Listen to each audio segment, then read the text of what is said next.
સામાન્ય વરસાદમાં ધાનેરા નગર અને રોડ પર ખાડા સામ્રાજ્ય તંત્ર છે નિંદ્રાધીન પબ્લિક ત્રાહિમામ।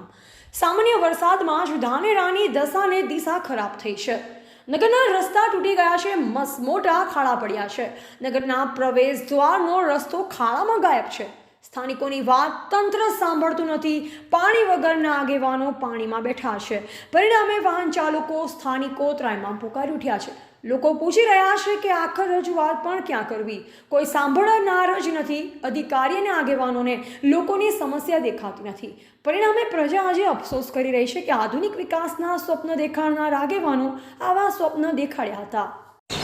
છેલ્લા 8 મહિનાથી 2 વર્ષથી તો સર્વિસ રોડ બિસ્માર હાલતમાં જ છે। નથી તો કોઈ નેતા સાંભળતા, નથી કોઈ એના સ્થાનિકો મોટા છે એ નથી સાંભળતા।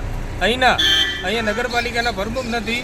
ધાનેરા એકદમ બિસ્માર હાલતમાં પડેલું છે।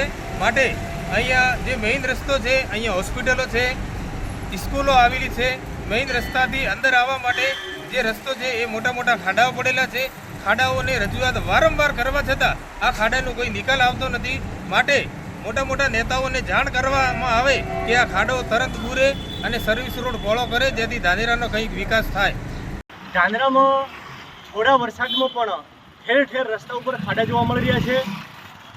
વર્ષો જૂની માગણી હતી, પુલ મળ્યો પણ પુલ પણ ન મળ્યા બરાબર છે। પુલ ઉપર પણ ખાડા પડી ગયા છે। પુલની બંને બાજુમાં સર્વિસ રોડ પાસ થઈ ગયેલો છે, પણ ન જાણે કોના પાપે ધાનેરાની જનતા પરેશાન થઈ રહી છે। ધાનેરાથી રાજસ્થાનને જોડતો જે મેઇન માર્ગ આવેલો છે તેના પર પણ ઘણા ખાડા પડેલા છે। તંત્ર કોઈનો ભોગ લેવા ઈચ્છી રહ્યું કે શું?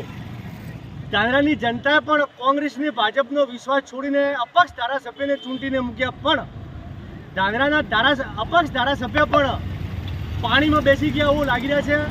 મારે આ વિડીયોના માધ્યમથી ધારાસભ્ય અને લાગતા અધિકારીઓને એક નમ્ર વિનંતી છે કે ધાનેરામાં રસ્તાઓ એ પહેલાં રસ્તા રિપેર અને એવી જનતાની માંગ છે। નહીતર આવનાર સમયમાં ધાનેરાની જનતા ઉગ્ર આંદોલન કરશે। એની તમામ જવાબદારી લાગતા અધિકારીઓને ચૂંટાયેલા પ્રતિનિધિઓની રહેશે। કાળુભાઈ તરફ ધાનેરા। હાલમાં ચોમાસું ઋતુ ચાલે છે। ચોમાસું ઋતુમાં હંમેશા વરસાદના લીધે રસ્તાઓ તૂટી જતા હોય છે, અને જ્યારે રસ્તા તૂટી જતા હોય છે લોકોને અવર જવર માટે ખૂબ મુશ્કેલી પડતી હોય છે। એમ્બ્યુલન્સ હોય કે શાળાએ બાળકો જતા હોય છે એ કાદવનો શિકાર બનતા હોય છે।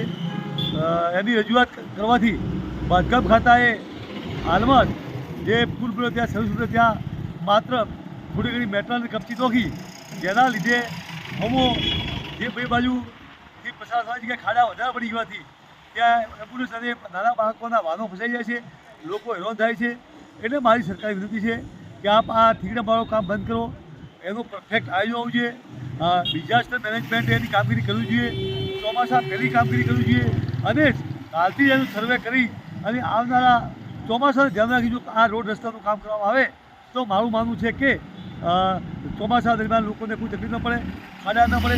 પણ સરકારના અધિકારીઓ નેતાઓ એ મિલીભગતના કારણે માત્ર ભસાયા કરવાના ઈરાદાથી કામગીરી કરતા હોય છે।